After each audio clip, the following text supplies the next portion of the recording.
Assalamualaikum warahmatullahi wabarakatuh. Ini kami kelompok 7 mempresentasikan grade atau metrik penyajian grade. Sedangkan nama-nama kelompok kami, saya Agusti Jahari, Saya Anissa Surya. Saya Meisi Milenia Nenggolan. Saya Suhardana. Pertama-tama kami akan menjelaskan tentang grep. Grep adalah kumpulan dari titik dan garis di mana pasangan-pasangan titik tersebut dihubungkan oleh segmen garis. Grep mengandung dua himpunan, yaitu himpunan V dan himpunan E. Himpunan V yang elemennya disebut simpul, himpunan E yang merupakan pasangan tak urut dari simpul. Di bawah ini adalah contoh dari grep. Multigrep. Di bawah contoh ini, di sini ruas E2 pada kedua titik ujungnya adalah simpul yang sama, yaitu simpul A. Ruas semacam ini disebut gelung atau self-loop. Sedangkan ruas E5 dan E6 mempunyai titik ujung yang sama, yaitu simpul-simpul B dan C. Kedua ruas ini disebut ruas berganda atau ruas sejajar. Graf yang tidak mengandung gelang maupun sisi ganda dinamakan graf sederhana. Di bawah ini adalah contoh graf sederhana. Suatu graf G E V disebut subgraf dari G E V bila E himpunan bagian dari E dan V himpunan bagian V. Di bawah ini adalah contohnya. Jika E mengandung ruas dari E yang titik ujungnya di V, maka G disebut subgraf yang direntang oleh V. Graf G disebut berlabel jika ruas dan atau simpulnya dikaitkan dengan suatu besaran tertentu, khususnya jika setiap ruas E dari G dikaitkan dengan suatu bilangan non-negatif, maka DE disebut bobot atau panjang dari ruas E. Di bawah ini adalah contohnya. Derajat simpul V ditulis dV adalah banyaknya ruas yang menghubungi V, karena setiap ruas dihitung dua kali ketika menentukan derajat suatu graf, maka derajat graf sama dengan 2 kali size.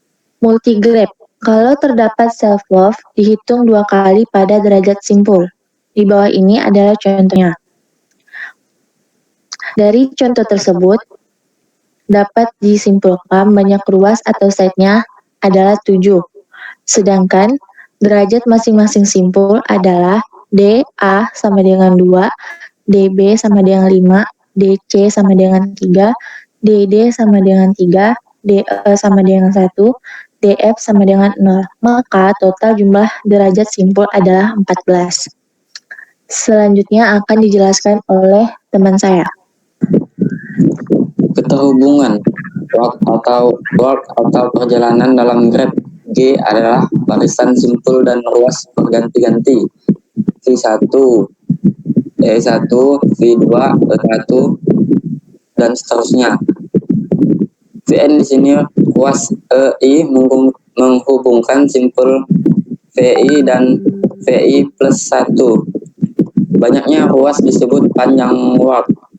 Work dapat ditulis lebih singkat dengan hanya menulis deretan ruas E1, E2, dan seterusnya, atau deretan simpul. V1, V2, dan seterusnya, Vn kurang 1, Vn di mana V1 sama dengan simpul awal, Vn sama dengan simpul akhir. Work disebut tertutup bila V1 sama dengan Vn. Work disebut tertutup yang menghubungkan V1 dan Vn. Yang menghubungkan V1 dan Vn, yaitu setiap ruas menghubungkan simpul awal dan simpul akhir, seperti gambar di bawah. Trail adalah work dengan semua ruas dalam barisan adalah berbeda. Path atau jalur adalah work yang semua simpul dalam barisan adalah berbeda. Jadi suatu path pastilah sebuah trail. Graf merupakan work terbuka karena tidak ada ruas yang menghubungkan simpul U dan T. Merupakan suatu path atau trail terbuka dengan derajat setiap simpulnya sama dengan 2, kecuali awal U dan simpul akhir T berderajat sama dengan 1. Cycle atau sirkuit adalah suatu trial tertutup dengan derajat setiap simbol sama dengan 2. Cycle dengan panjang K disebut dengan K-cycle. Demikian pula jalur dengan panjang K disebut K-jalur. Contohnya seperti gambar di bawah. Barisan ruas A, B, C, D, B, C, G, H adalah walk bukan trail karena ruas B 2 kali muncul. Barisan simpul A, B, E, F bukan walk karena tidak ada ruas yang menghubungkan simpul B ke F. A, B, C, D, E, C, F adalah trail bukan jalur atau path karena C 2 kali muncul. Barisan A, D, G, K adalah jalur atau path karena menghubungkan A dengan F. Sedangkan ruas A, B, H, G, E, A adalah cycle. Graf yang tidak mengandung cycle disebut acyclic. Contoh dari graf acyclic adalah pohon atau tree. Contoh dari acyclic seperti gambar bawah. Suatu graf disebut terhubung jika untuk setiap 2 simpul dari graf terdapat jalur yang menghubungkan 2 simpul tersebut. Subgraf yang terhubung pada suatu graf disebut komponen dari G bila subgraf tersebut tidak tergandung yang lebih besar. Contohnya seperti gambar bawah. Terlihat misalnya antara D dan A ada jalur. Selanjutnya, saya akan menjelaskan graf terarah atau direct graph atau biasa yang disebut digraph. Graf terarah adalah graf yang dapat menghubungkan F1 ke F2 saja atau satu arah. Maksimum jumlah busur dari N simpul adalah N dalam kurung N kurang 1. Suatu graf berarah terdiri atas 2 himpunan, yaitu himpunan F dan himpunan A. Himpunan F mengandung 4 simpul, yaitu 1, 2, 3, dan 4, sedangkan A mengandung 7 arkus, yaitu 1,4, 2,1, 2,1, 4,2, 2,3, 4,3, dan 2. Arkus 2,2 disebut gelung atau self-lock, sedangkan arkus 2,1 muncul lebih dari 1 kali, disebut arkus sejajar atau arkus berganda. Ini adalah gambar dari graf terarah. Bila arkus suatu graf menyatakan suatu bobot, maka graf berarah tersebut dinamakan jaringan atau network. Biasanya digunakan untuk menggambarkan suatu dinamis. Bila F himpunan bagian dari F serta A himpunan bagian dari A dengan titik ujung anggota A terletak di dalam F, maka dikatakan D dalam kurung FA adalah graf bagian subgraf dari D dalam kurung FA bila A mengandung semua arkus anggota A yang titik ujungnya anggota F. Maka dikatakan D dalam kurung FA adalah graf bagian yang dibentuk atau direntang oleh F. Graf tak terarah atau undirection graph, yaitu graf yang setiap sisinya tidak mempunyai arah, anak panah tetapi memiliki bobot pada setiap sisinya. Urutan pasangan simpul yang terhubung oleh sisi tidak diperhatikan sehingga U, F sama dengan F, U adalah sisi yang sama.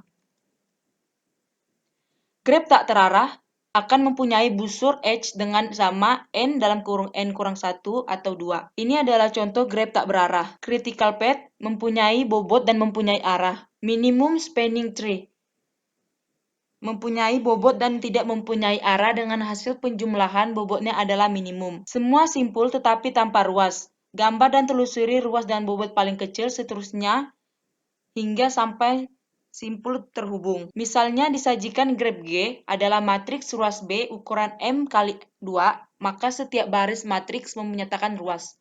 Misalkan baris 4, 7 menyatakan ada ruas menghubungkan simpul 4 dan 7. Matriks adjacency dari graf G yaitu matriks yang menghubungkan vertex dengan vertex tanpa ruas sejajar adalah matriks A berukuran N kali N yang bersifat. Bila ada ruas F I, maka 0 bila adalah dalam hal lain. Selanjutnya akan dijelaskan oleh teman saya. Matriks penyajian graf. Matriks adjacensi merupakan matriks simetri. Untuk graf dengan ruas sejajar, matriks adjacensi didefinisikan sebagai berikut. P. Bila ada P buah ruas menghubungkan H dalam kurung VI, VJ dalam kurung P besar dari 0. 0 bila dalam hal lain. Matriks incidensi dari grep G yaitu matriks yang menghubungkan vertex dengan edge G tanpa self-love didefinisikan sebagai matriks M berukuran NXM sebagai berikut. 1. Bila ada ruas EG berujung di simpul VE MIDS sama dengan 0 dalam hal lain. Contoh matriks penyajian grep seperti gambar di bawah ini. Grep terarah atau directed grep atau digrep. Grep terarah adalah grep yang dapat menghubungkan V1 ke V2 saja atau satu arah. Maksimum jumlah busur dari N simpul adalah N dalam kurung N-1. Suatu grep berarah directed grep atau D terdiri atas dua himpunan. Himpunan 1 V anggotanya disebut simpul. 2 himpunan A merupakan himpunan pasangan terurut yang disebut ruas berarah atau arcus. Grep terarah atau directed grep. Penelusuran grep dapat dilakukan dengan dua cara. Pertama, depth first sets atau DFS. Penelusuran dengan DFS pada grep tak berarah dengan melakukan pengecekan pada node dengan ke dalam. Kedua, breadth first sets atau BFS.